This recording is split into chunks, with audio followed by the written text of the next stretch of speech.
Разбира се, като всеки прохождащ ютубър, си обърках цялото видео за гърба и го снимаме на нова сметка.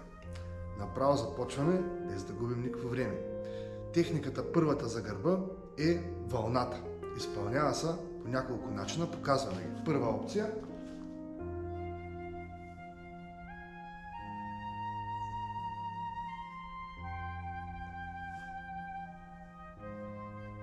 Много лесно се изпълнява. Гмуркаме се, носа, брадичката, гърдите отиват напред. Малко преди корема да отиде напред, вече сме върнали главата назад и раменния пояс. И пак. Главата, гърдите, корем, таза, бедрени мускули. Можем да слезем даже и да използваме и краката в тая вълничка.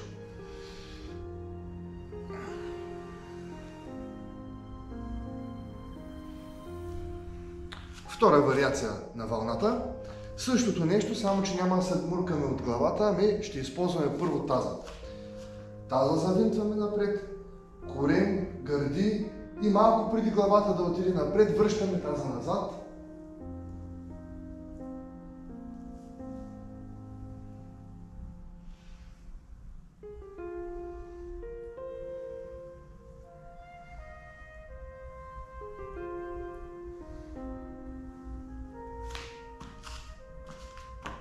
Номер 2. Много е готина вълната за гърба, защото по този начин държим гръбнака да е много гъвкав. Трета вариация на вълната. Ще използваме таза. Таза е първи, рамото и главата отива. И после наобратно таза, рамото, главата. Таза, рамото, главата. Правим същата вълна, само че този път наляво-надясно. И тръгваме отдолу.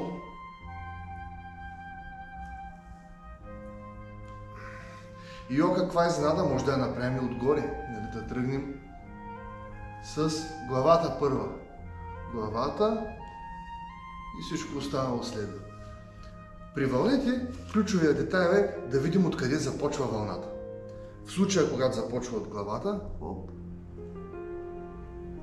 дали ще я гмурнем напред или ще я пуснем настрани. Принципът е един и същ. Същото е, когато работим с таза. Таза тръгва да направим вълната. Когато правим тази вълна, и ако не доскочи, примерно, може да вземе мъгъл.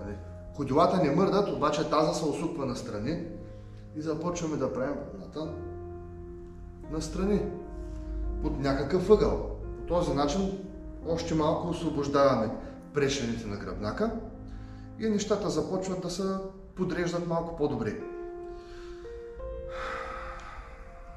Настрани е същата работа, пак таза инициира и оставяме горната част само да следва. Това бяха техниките за днеска. Бъдете здрави и приятно движение!